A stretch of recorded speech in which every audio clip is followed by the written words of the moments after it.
నమస్కారం అండి.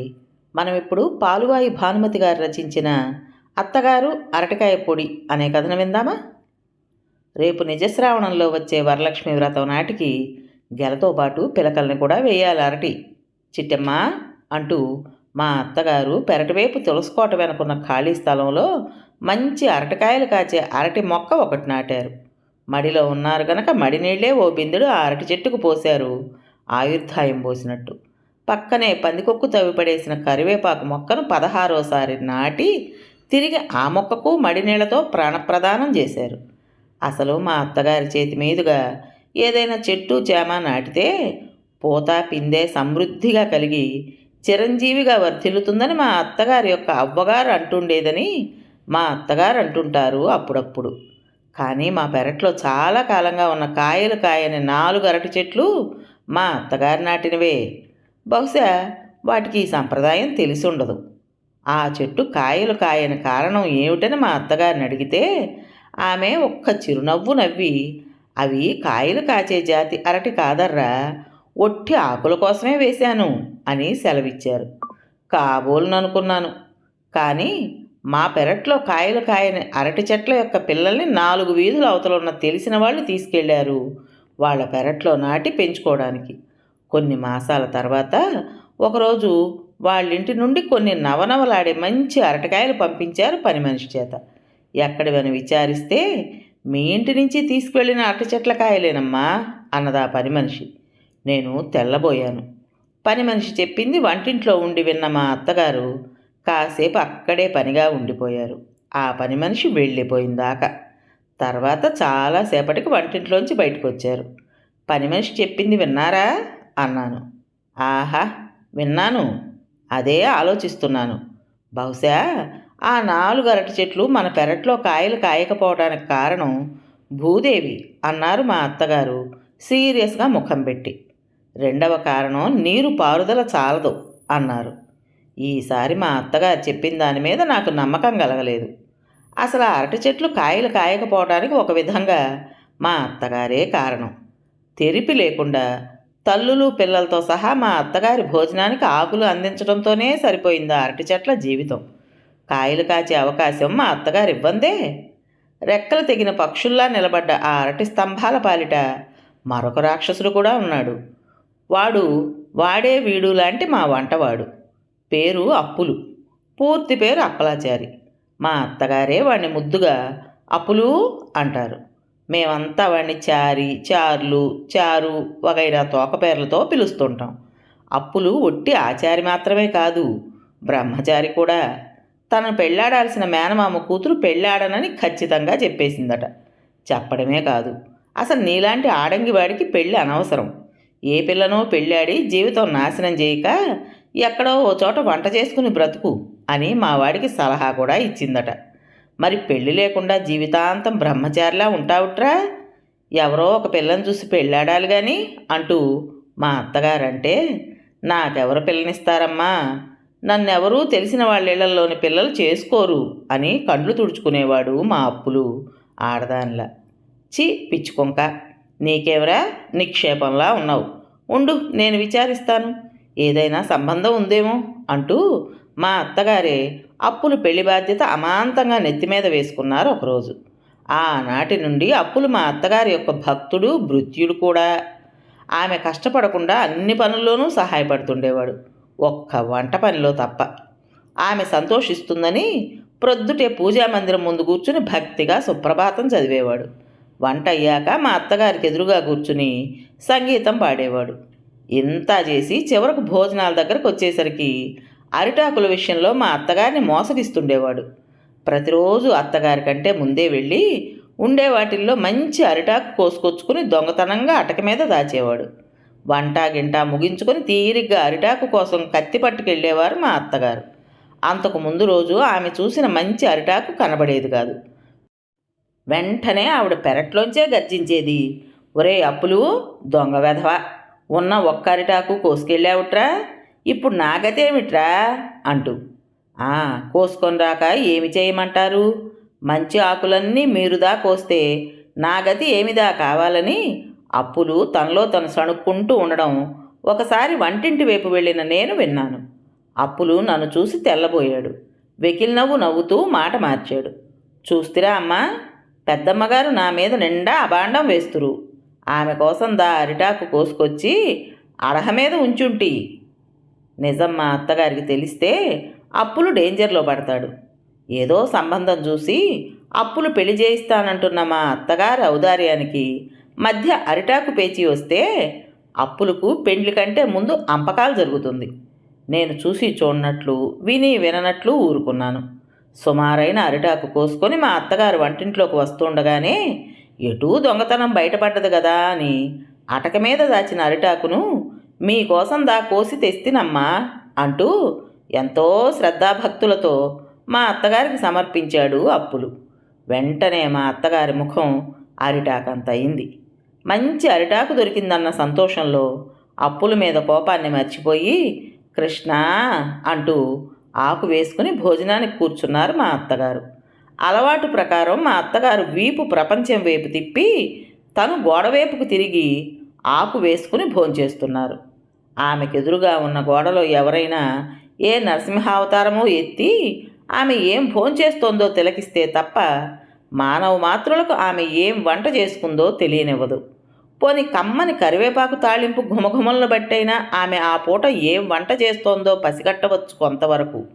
ఇతరుల ముక్కుల దాకా వస్తే మైలపడుతుందని మా అత్తగారు తను వేసే తాళింపును కూడా ఆచారపు హద్దుల్లో ఉంచేది. కానీ ఆమె భోంచేసే చోట ఉన్న మడి ఊరగాయ జాడీల్లో నుంచి వచ్చే రకరకాల వాసనలు మాత్రం ఆమె అరికట్టలేకపోయేది. వంటింటి గడప దాటి ముందు హాల్లో దాకా ఏమిటేమిటో వాసనలు గుబాళించేవి మా అత్తగారి మడి ఊరగాయల జాడీల్లోంచి. ఒకసారి మా అత్తగారు భోజనానికి కూర్చున్నప్పుడే మావారు భోజనానికి కూర్చోవడం తటస్థించింది.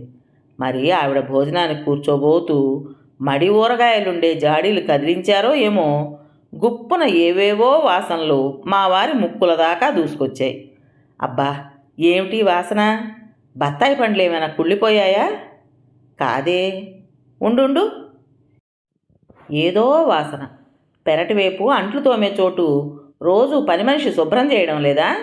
ఏం చేస్తున్నావు ఇంట్లో కూర్చుని అంటూ నన్ను కోప్పడ్డారు మావారు. అదేం కాదని నచ్చ చెప్పేసరికి తల ప్రాణం తోక్కొచ్చింది. భోంచేస్తుండగానే మా వెనక నుండి మా ఇద్దరి కంచాల్లోనూ ఏదో నల్లటి పదార్థం టప్పున పడ్డది. ఉలిక్కిపడి వెనక్కి తిరిగి చూశాను. మా అత్తగారు ముసిమిసి నవ్వులు నవ్వుతూ చేతిలో గిన్నె పట్టుకుని క్వశ్చన్ మార్కులాగా నుంచున్నారు. ఏమిటమ్మా ఇది అన్నారు మావారు ఊరుకోక. కనుక్కోరా చూద్దాం అన్నారు మా అత్తగారు నవ్వుతూ. అబ్బో, నీ వంట ఏది ఏదో కనుక్కోవడం నా చేతకాని పని అన్నారు మావారు. నాకు నవ్వు వచ్చి పొరబోయింది. పోనీ నువ్వైనా చెప్పవే చూద్దాం అన్నారు మా అత్తగారు నా భుజం పట్టి కుదుపుతూ. విషమ సమస్య, ఏం చెప్పేది? కంచంలో వడ్డించిన వెంటనే కమ్మటి వాసన రావడానికి బదులు అప్పుడే 4 వర్షం తుంపర్లు పడి భూమి తడిసిన తరువాత వచ్చే మట్టి వాసన గుబాళిస్తోందా నల్లని పదార్థంలోంచి. పోని చింతపండా అంటే కాదు, కాకుండానూ పోలేదు. చింతగింజ ఒకటి నేనున్నానని తొంగి చూస్తోందా నల్ల పదార్థంలోంచి. ఇక చింతపండు పచ్చడేనని తీర్మానిద్దామా అంటే ఏవో తాళ్ళుగా కనిపిస్తున్నాయి ఆ పదార్థంలో. ఏదో ఒకటి చటుక్కున చెప్పేసి అత్తగారి ముందు అవమానం పాలు కాకూడదని నా బాధ. పోనీ నువ్వు కాస్త నోట్లో వేసుకుని రుచి చూసి చెప్పరా అన్నది మా అత్తగారు కొడుకును ఉద్దేశించి. అబ్బే, అదెట్లా? నీ కోడల్ని అడిగావు ముందు, నీ కోడల్నే చెప్పమను. అదేం పదార్థమో తేలిందాకా నేను ముట్టుకోను అని తప్పుకున్నారు. దొంగ, ఈలోపుగా మీ భోజనాలే పూర్తయ్యేట్లున్నాయే అన్నారు మా అత్తగారు. మరీ మంచిది. అసలు ఆ పదార్థం ఏమిటో నీ కోడలు కనుక్కుంటుందో ఓడిపోయానని ఒప్పుకుంటుందో కనుక్కో అన్నారు మా వారు నన్ను ఏడిపించడానికి. బాబు, నేను ఓడిపోయాను, నిజంగానే నాకు తెలియలేదత్తా అన్నాను. అంతవరకు నవ్వు బిగబట్టుకుని వడ్డిస్తున్న అప్పులు నేను ఓడిపోయాను అనేసరికి 32 గొగ్గిరి పండ్లు బయటపెట్టి నవ్వాడు. అయ్యో, అదేం నిండా కష్టమని అమ్మగారు నన్ను చెప్పమంటురా? ఆ పదార్థం ఏమని అన్నాడు సింగరాయకొండలో పుట్టి శ్రీరంగంలో పెరిగిన మా అప్పులు. చెప్పరా అన్నారు మావారు ఆ నల్ల పదార్థాన్ని మా అత్తగారు చూడకుండా అప్పడం కిందికి తోస్తూ. అప్పులు నిర్లక్ష్యంగా నవ్వుతూ తేలిగ్గా వెంకాయ పెచ్చడి అన్నాడు. పక్కున నవ్వేసరికి మా వారికి నాకు కూడా పొరబోయి దగ్గొచ్చింది. శబ్దం లేకుండా మూతి మీద వేలేసుకుని మా అత్తగారు కూడా కాసేపు నవ్వి, ఓరి నీతాడు తెగ, వెంకాయ కాదురా వంకాయ అని ఎన్నిసార్లు చెప్పాను? ఇన్నాళ్లుగా మా ఇంట్లో వంట చేస్తూ ఇంకా నీకు తెలుగు సరిగా వచ్చి అఘోరించలేదేమిరా పిచ్చికొంక అని మందలించారు. అప్పులు సిగ్గుపడ్డాడు. పోనీ ఇప్పుడైనా తినండర్రా, పచ్చడి పేరు తెలిసిందిగా అన్నారు మా అత్తగారు. అయ్యో నాకు సహించదు ఈ పచ్చడి అని తప్పుకున్నారు మావారు. అదేమిట్రా, చిన్నప్పుడు ఆ చెంచు రాక్షసి చేస్తే తినేవాడివి కదూ ఈ పచ్చడి అన్నారు మా అత్తగారు కాస్త చిన్నబుచ్చుకుని. చెంచు రాక్షస అసలు పేరు చెంచు లక్ష్మమ్మ. మా అత్తగారి విధవాడపడుచు. ఎంతో మంచిదని మావారు చెబుతుంటారు. భర్త పోయాక మా మామగారి దగ్గరే ఉండి వంట వండి పెడుతూ మా వారిని తల్లి కంటే ఎక్కువగా సాకిందట. ఆమె పోవడం, మా వారు కాలేజీలో చేరడం, హోటల్ భోజనం చేయడం అన్నీ ఒకేసారి జరిగాయట. వాళ్ళమ్మ వంట చేసి తను భోంచేసింది వేళ్ల మీద లెక్కించవచ్చు అంటారు మావారు. చెంచత్త మాట రాగానే మావారి ముఖం గంభీరం అయిపోయింది. నిజమే, చెంచత్త వంకాయ పచ్చడి చేస్తే ఎంతైనా తినేవాడిని. అరటికాయ పొడి అంటే నాకెంతో ఇష్టమని తరచుగా అరటికాయ పొడి చేసి పెట్టేది అన్నారు మావారు చిన్నప్పటి రోజులు జ్ఞప్తికి తెచ్చుకుంటూ. ఓరి తిక్కన్నా, అరటికాయ పొడి చేయటం ఏమంత భాగ్యంరా! నీకు ఇష్టమని తెలిస్తే ఈ పాటికి ఎన్నోసార్లు చేసి పెట్టేదాన్ని. రేపో మాపో చేస్తానులే అరటికాయ పొడి అన్నారు మా అత్తగారు ప్రేమతో. మావారు హడలిపోయారు. అబ్బే వద్దమ్మా, ఊరికే అన్నాను అని తప్పుకోవడానికి నానా తంటాలు పడ్డారు. మా అత్తగారు విడిచిపెట్టలేదు. నువ్వు ఊరికే అను, నిజంగా అను. మన అరటి చెట్టు కొత్తగా గెలవేసింది. మొదట ఆ కాయలు కోసి నీకోసం అరటికాయ పొడి చేయబోతాను, సరేనా అన్నారు మా అత్తగారు. ఇప్పుడు వద్దులేమ్మా, ఎవరైనా బంధువులు వచ్చినప్పుడు చేద్దుగానిలే అరటికాయ పొడి అన్నారు మావారు ఏమీ తోచక తికమక పడుతూ. బాగుందిరా నువ్వనేది. అరటికాయ పొడి కోసం బంధువుల్ని రమ్మంటావా ఏమిటి? తెలియక అడుగుతా. అరటికాయ పొడి అంటే నీకు ఇష్టం అన్నావు గనక నీకోసమే ముందు ఒకసారి అరటికాయ పొడి చేస్తాను. చుట్టాలు వస్తే మళ్ళీ చేసుకోవచ్చు. అరటికాయ పొడికి ఏం భాగ్యంరా! ఆ సమయంలో మా వారి అవస్థ చూస్తే నాకే జాలి వేసింది. మజ్జిగ అన్నం కూడా సరిగా తినకుండా చేయి కడుక్కోవడానికి లేచారు. అయినా మీకెందుకు అనవసరంగా శ్రమ, అప్పుల చేత చేయించండి అరటికాయ పొడి అన్నాను మా వారిని ఆపద నుండి కాపాడటానికి. అయ్యో నెత్తిరాత, అప్పులకి అరటికాయ పొడికి 600 మైళ్ళ దూరం అని నీకు మాత్రం తెలియదా ఏమిటే?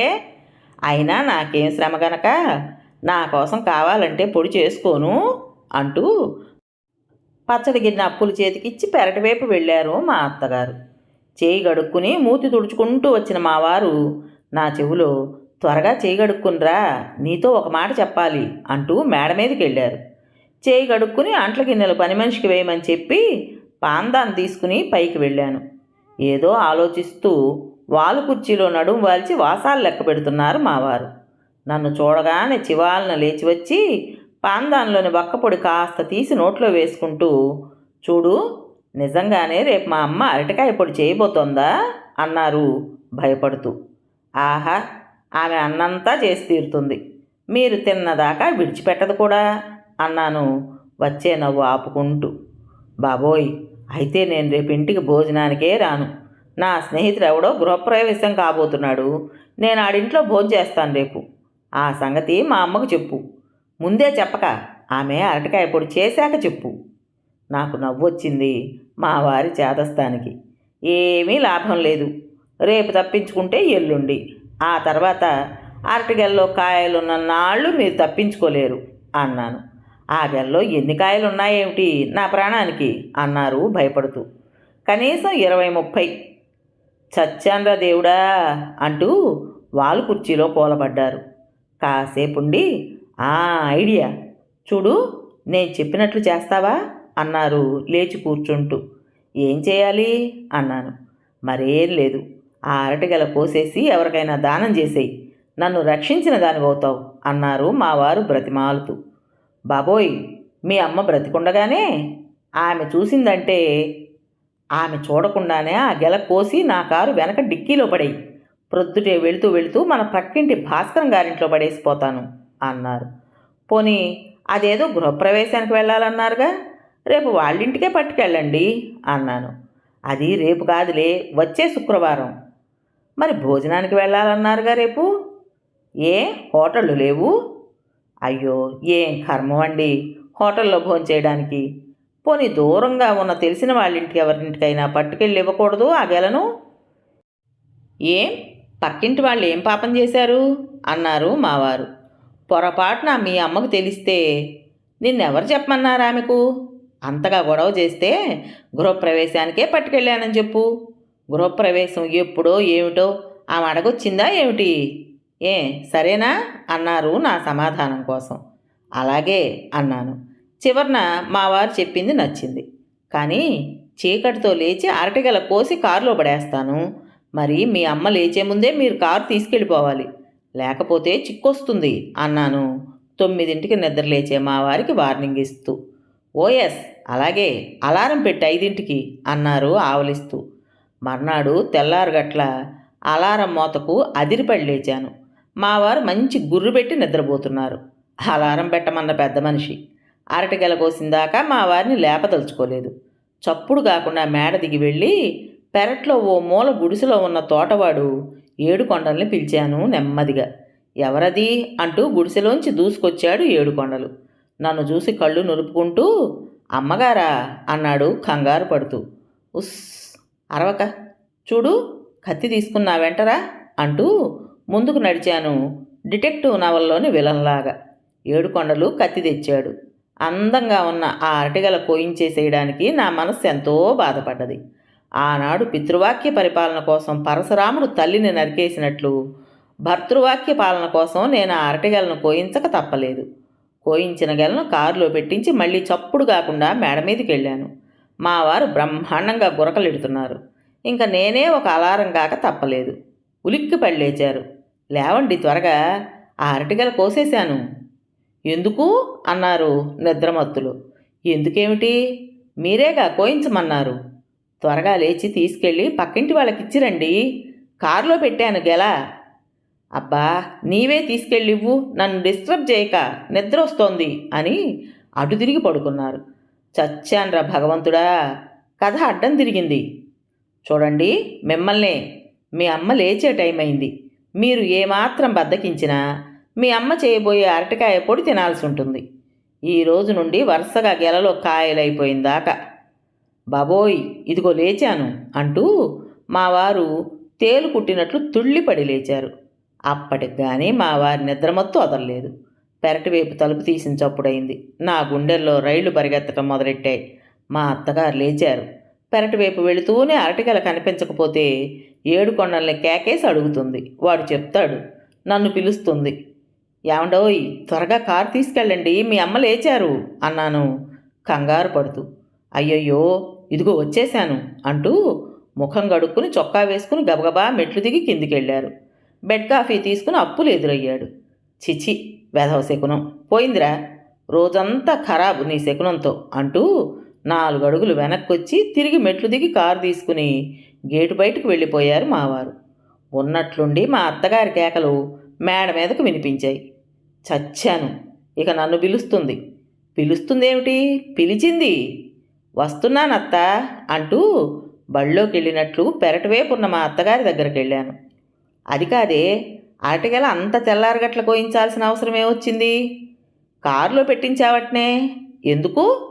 అసలు కారేది? మీ అబ్బాయే తీసుకెళ్ళారు. మరి కారులో నువ్వు అరటిగెల పెట్టిన సంగతి వాడికి తెలుసా? ఆయనే కోయించి కారులో పెట్టమన్నారు. తన స్నేహితుడింట్లో ఈరోజు గృహప్రవేశం అట, తీసుకెళ్లారు వాళ్ళకివ్వడానికి అన్నాను నీళ్లు నములుతూ. అయ్యో నెత్తిరాత, శ్రావణ శుక్రవారం పూట తొలిసారి వేసిన నిక్షేపం లాంటి అరటిగెలను నీవెట్లా కోసిచ్చావు, వాడెట్లా తీసుకెళ్ళాడు? హవ్వ, అయినా నువ్వు నన్ను ఎందుకు లేపలేదు? ఏం చెప్పేది, తల వంచుకొని మాట్లాడక ఊరుకున్నాను. అప్పులు చేతులు కట్టుకుని వినయంగా మా అత్తగారి ముందు నిలబడ్డాడు. ఏడుకొండలు అరటి చెట్టు పక్కనే నిలబడ్డాడు తల వంచుకుని దోషిలాగా. ఇంకా చూస్తూ నిలబడ్డావేమిట్రా, గెల కోసిన వెంటనే అరటి చెట్టు కొట్టేయాలని తెలీదు అని గర్జించారు మా అత్తగారు. అరటి చెట్టు మొదలంటా నరికేసి ఊచలు తీసుకొచ్చి మా అత్తగారి ముందుంచాడు. ఎందుకు ఇవి, అఘోరించనా? తీసుకెళ్ళి దెబ్బలో బారి. బంగారం లాంటి అరటిగెల ఊళ్ళో వాళ్ళకిచ్చి ఈ బోడి ఊచలు తింటానికా ఇన్నాళ్ళు పెంచింది అరటి చెట్టును? చిచి, మనుషులకు బుద్ధి జ్ఞానం అంటూ ఉండాలి. అసలు అన్నీ వాడికి ఆ తండ్రి బుద్ధులే వచ్చాయి. ఆయన అంతే, వారం వర్ణం చూడకుండా ఏదంటే అది ఇంట్లో నుంచి తీసుకెళ్ళి ఊళ్ళో వాళ్ళకి ఇస్తుండేవారు. అయినా మాట్లాడో పోట్లాడో ఇది మంచి ఇది చెడు అని చెప్పాలి కానీ మరీ మొగుడు ఏది చెబితే దానికి అంతా తాళం వేస్తుంటే ఎట్లా? ఇదిగో ఇట్లాగే ఉంటుంది అంటూ నాకో 2 చురకలు తగిలించారు మా అత్తగారు. తల ఊగ్గాను వాళ్ళ అబ్బాయి కోసం. ఆ పూట వంట ఆలస్యంగానే ఆరంభించారు మా అత్తగారు. కొడుకు వస్తే 4 చేవాట్లేసి అడగాలని చాలాసేపు ఎదురు చూసింది ఆమె. మా వారు రాలేదు, కారు రాలేదు. 12 గంటలైనా మా వారు రాలేదు. బహుశా వాళ్ళ అమ్మకు భయపడి ఏ స్నేహితుడింటికో వెళ్ళి ఉంటారు అనుకున్నాను. గేటు బయటే కారాపి చప్పుడు కాకుండా మేడ మీదకి వెళ్ళి ఒక నిద్రపోయి లేచి తాపీగా స్నానం గీనం ముగించుకుని బట్టలు మార్చుకుని కాఫీ కూడా అడగకుండా వాళ్ళమ్మ కంటపడకుండా ఉంటే చాలని అడుగులు అడుగేసుకుంటూ మెట్లు దిగి వస్తున్నారు మావారు. నేను ఎదురయ్యాను. అలాగేరా, వెనక్కి వెళ్ళకు, మంచి శకునం. చూడు, మా అమ్మ ఇప్పుడు ఎక్కడుంది? కేకలేసిందా అన్నారు రహస్యంగా. అదంతా ఎందుకు అడుగుతారులేండి, ఇంతవరకు మీకోసం కాచుకున్నది. మీరొస్తే 4 చివాట్లేసి అడగాలని. ఇప్పుడే వంట చేసుకోవడానికి వెళ్ళింది లోపలికి. బాబోయ్, అయితే నన్ను త్వరగా వెళ్ళని. అయితే ఇంతకీ మీ భోజనమో? హోటల్లో.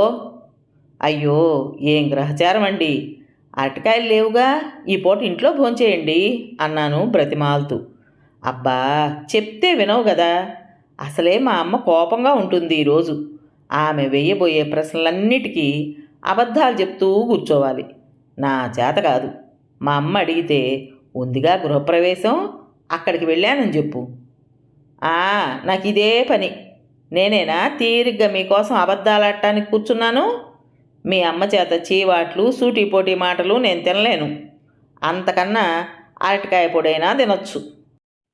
అయినా ఇవాళ కాకపోతే రేపు మాత్రం మీరు ఆమె కంటపడరా అన్నాను.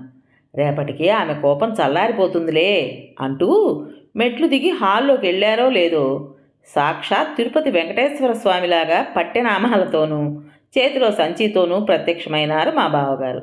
ఏమరా, అంతా కులాసయ్యేనా అంటూ. మా వారు గతుక్కుమన్నారు. రా అన్నయ్య, ఇదేనా రావడం? ఇంటి దగ్గర వదిన పిల్లలు అంతా కులాసాగా ఉన్నారా అంటూ వాళ్ళ అన్నయ్యను హాల్లోకి ఆహ్వానించారు. ఎవరో అనుకుని లోపలికి వెళ్ళిపోయిన నేను మా బావగారి గొంతు గుర్తుపట్టి హాల్లోకి వచ్చాను. నన్ను చూస్తూనే, ఏమ్మా బాగున్నావా? మీ అక్కయ్య నిన్ను చాలా చాలా అడిగినట్లు చెప్పమన్నది. పిల్లలంతా నిన్ను చూడాలని కలవరిస్తున్నారు అన్నారు. అవును బావగారు, ఇంతవరకు వాళ్ళని మా ఇంటికి తీసుకురానే లేదు. పోనీ ఈసారైనా తీసుకురాకపోయారా అక్కయ్యను పిల్లలను అన్నాను. ఎక్కడమ్మా, నా ఉద్యోగంతోనే సరిపోతోంది. ఈసారి ఆఫీస్ పని మీదే వచ్చాను, 4 రోజులు లీవులో. అలాగే మిమ్మల్ని చూసినట్టు అవుతుందని అనుకున్నాను అన్నట్లు కక్కి ఏది కనపడదే అన్నారు మా అత్తగారి కోసం వెతుకుతూ. ఆమె వంటింట్లో ఉన్నారు, పిలుస్తాను అంటూ మా బావగారికి కాళ్లకు నీళ్లు కూడా తేవడానికి పెరటి వైపు వెళ్ళాను. అప్పుడే అరిటాకు కోసం కత్తి పట్టుకొని బయలుదేరారు మా అత్తగారు. బావగారు వచ్చారా అన్నాను. ఎప్పుడు? ఎంత పొద్దెక్కి ఏం బండి ఉంది? పొద్దుటే వచ్చారులా ఉంది. బహుశా సాకమ్మ వాళ్ళ ఇంటికి వెళ్ళొచ్చి ఉంటారు, అందుకే ఆలస్యమైందనుకుంటాను అన్నాను. అయితే భోంచేయలేదన్నమాట. అయ్యో నెత్తిరాత, ఈ పూట అరటికాయలే ఉంటే లక్షణంగా పొడి చేసేదాన్ని. వాడికి కూడా అరటికాయ పొడి అంటే ఎంతో ఇష్టమని మా తోడికోడలు చెప్తుండేది. ఈ పూట వట్టి పత్యం మెతుకులు పెట్టాల్సిందే వాడికి. అరటికాయల గొడవలో ఈ పూట అప్పులు కూరగాయలు తీసుకురాల మార్కెట్ నుంచి. ఒట్టి సాంబార్ చేసి అప్పడాలు వేయించాడు. నేను ఒట్టి పచ్చడి మెతుకులు చేసుకున్నాను. అప్పటికే 12 దాటింది. ఇప్పుడు ఇంకా కూరగాయల మార్కెట్ నుంచి తెప్పించి వంట చేసి ఎప్పుడు వాడికి అన్నం పెట్టడం? అన్నట్టు నీ మొగుడు గృహప్రవేశానికి వెళ్ళాడన్నావు కదూ, పొద్దున కారు తీసుకెళ్ళిన వాడు ఇంకా రాలేదే? అక్కడే భోంచేసి వస్తాడా ఏకంగా అన్నారు మా అత్తగారు. అబ్బే లేదు, ఇప్పుడే ఆయన వచ్చారు, వెనకాలే బావగారు వచ్చారు అన్నాను.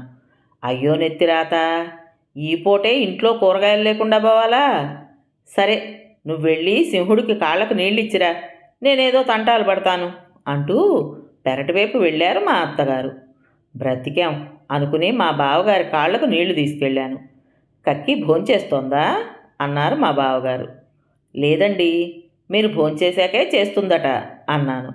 అట్లాగా, అయితే లేవరా, పాపం కక్కి మన కోసం కాచుకున్నట్లుంది అన్నారు మా బావగారు లేవబోతూ. నా గుండె గతుక్కుమంది. మా అత్తగారి ఉత్తర్వు లేనిదే వీళ్ళు భోజనానికి వెళ్ళడానికి లేదు. ఆవిడ ఏదో తంటాలు పడతానంది మరి. ఇంకాసేపు పండిస్తే మంచిదనుకుని, లేదు బావగారు, ఆమె పిలుస్తానన్నారు అన్నాను. అయితే సరే, నాకేం తొందర లేదు, పొద్దుట తిన్న టిఫిన్ ఇంకా అరగనే లేదు, కక్కి కోసం చెప్పాను అన్నారు. అవును, అమ్మను భోంచేయమని చెప్పు, అప్పులున్నాడుగా వడ్డనకు. ఇంకా ఆమెందుకు అన్నారు మావారు. కొంపదీసి వాళ్ళమ్మ ఏ పదార్థమైనా వడ్డించడానికి వస్తుందేమోనన్న భయంతో. ఆమె స్వయంగా మీకు వడ్డిస్తారట అన్నాను మా వారిని ఏడిపించడానికి. అదేమిటి, భోంచేసిందాక అమ్మ మడిలో ఉంటుందిగా అన్నారు మావారు ఇంకా సందేహ నివృత్తి కాక. ఉంటారు, అప్పులు వడ్డిస్తుంటే పర్యవేక్షణ చేస్తారు. ఆమె ఏదైనా పచ్చడి పులుసు చేస్తే మీ కంచాల్లో ఎత్తి పడేస్తారు అన్నాను. మా బావగారు పక్కున నవ్వారు. మా వారు నన్ను నమిలి మింగేట్లు చూసి మరుక్షణం తను నవ్వేశారు. ఆ మాట ఈ మాట మాట్లాడుతుండగానే 1 గంట అయింది. లోపల నుంచి మా అత్తగారి పిలుపొచ్చింది నా కోసం. వెళ్ళాను వంటింట్లోకి. చూసావుటే, నా మనసులో ఏదైనా అనుకుంటే అట్లాగే జరుగుతుందని మా అవ్వ అంటుండేదని అప్పుడప్పుడు నేను నీతో అంటుంటాను, జ్ఞాపకం ఉందా? ఇంతకు భేషైన అరటికాయ పొడి చేశాను అన్నారావిడ సంబరపడిపోతూ. ఆ అన్నాను గుడ్లు తేలేసి. నోట మాట రాలేదు నాకు. ఇందాకటి నుంచి ఆమె పడుతున్న తంటాలు ఇదేనా? అయినా ఎక్కడివి అరటికాయలు అని అడిగాను ఉండబట్టలేక. పక్కింటి భాస్కరం భార్యను మన పెట్టగోడ మీద నుంచి కేకేసి, చుట్టాలు వచ్చారు, ఎట్టా ఆ సందర్భం అయిపోయింది, వేళ మించిపోయింది, కాబట్టి ఏవైనా కూరగాయలు మిగతా ఉంటే 4 ఇమ్మన్నాను. లోపల నుంచి 6 భేషైన అరటికాయలు తెచ్చిచ్చింది. చెప్తే నమ్మవేమో, మన అరటికాయల్లో కాయల్లాగే నవనవలాడుతూ చూడముచ్చటగా ఉన్నాయి. ఇవిగో ఇంకా 3 కాయలు ఎత్తి పెట్టాను అంటూ మిగతా అరటికాయలు చూపించారు మా అత్తగారు. ఏం చెప్పేది, భూమి గుండ్రముగా ఉండును అన్నట్లు తిరిగి మా ఇంటికే వచ్చాయి గెల్లో కాయలు. మంచి వేళ భాస్కరం భార్య అసలు విషయం చెప్పలేదు మా అత్తగారితో, బ్రతికించింది. బహుశా మా వారు వాళ్ళమ్మకు తెలియనివద్దని పాలిష్టుగా చెప్పుంటారు.